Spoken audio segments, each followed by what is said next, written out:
Andreas, we've been told that the sunlight will give us cancer, skin cancer. Yes. And you say that's absolutely not true. No, there is no proof to that effect. In fact, it's the opposite.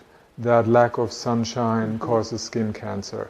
You may know that many people have skin cancers in areas that are never even exposed to the sun. That's true. And so it's not the sun. The UVB is now taken off the hook. It's no longer the culprit. There's a brand new study that just came out and it showed that UVB doesn't cause the cancer. It's the UVA.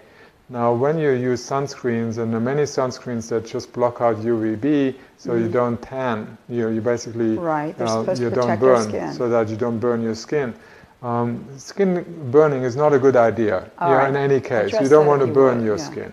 So typically, if your body is in the sun too long, it will start burning. You would want to get out of it. Whereas if you put suntan lotion on, you don't get that signal.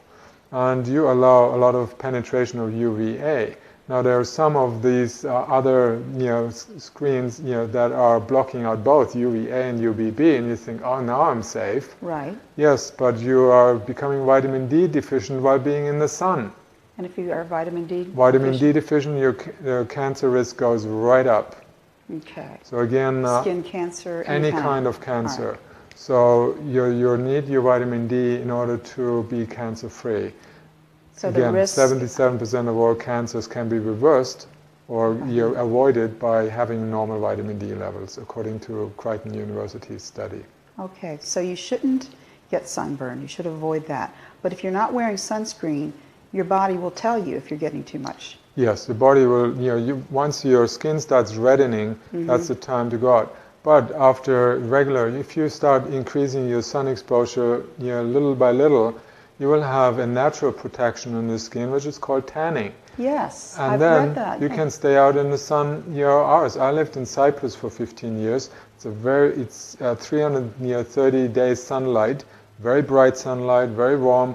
I could stay out in the sun all day long and would never have any sunburn or any damage to the skin. Because the best sunscreen is a good tan. Yes, and again, the people in the countries where they have the highest UV radiation, that is the equator, the countries near the equator, or the high altitude, the Swiss Alpine mountains or the German Alps, you have 400% more exposure to UV radiation. They don't have any skin cancers in those places. None. No. The places that have the most are places like London in England, very little sun exposure. The northern plains, Norway, Denmark, Finland, Scotland, the most, and Canada. And Canada. So the least where people have low vitamin D levels, not enough sun exposure during the winter month, that's often when they have the outbreaks. But we can actually harm our skin by using sunscreens? Definitely. Sunscreens they're composed of sometimes dozens of chemicals, carcinogens, that are normally, if you put that in the food, let's say if a food processing company like Healthy Choice or whatever would put that in the food, they would lose their license and the owners would be imprisoned because it's extremely dangerous to put that in the food.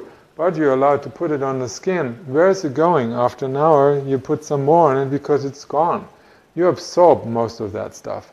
These chemicals are highly absorbable. They enter the bloodstream, and where do they go? They go to the liver. And then the liver has to break them down. But that overtaxes the liver. You may go into that producing a lot of intrahepatic gallstones.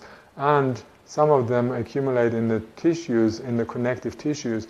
And if they happen to be in the skin area, under the skin, they saturate there, you may develop skin cancer because you took the sunscreens. So sunscreens are now a leading cause of skin cancer because people are slathering it on their skin and they absorb that stuff. And then the other problem that happens, they wash off that stuff with soap. So they soap the whole body afterwards to get it off. And with it, they get rid of all the vitamin D that incidentally or accidentally may have been created on the skin. When you use soap after sunbathing, let's say even without sunscreens, if you just make vitamin D, make sure you don't use soap to wash your skin except under the arms and in the genital area where the sun doesn't go anywhere and the vitamin D is not made. You don't want to wash it off because the vitamin D stays on your skin for up to 48 hours and gradually is absorbed, and that's how you are building it in the body. So you don't want to wash it off. Not right with away. soap, not right away. Okay. So soap is not necessary anyway. I've not used soap except when you make your hands dirty with oil or something else. So you don't want to diminish your skin of the vital bacteria that live there, that reside there, that keep the skin healthy and nourished and produce certain vitamins actually on the skin. So the bacteria are best friends. You don't want to kill them off all the time.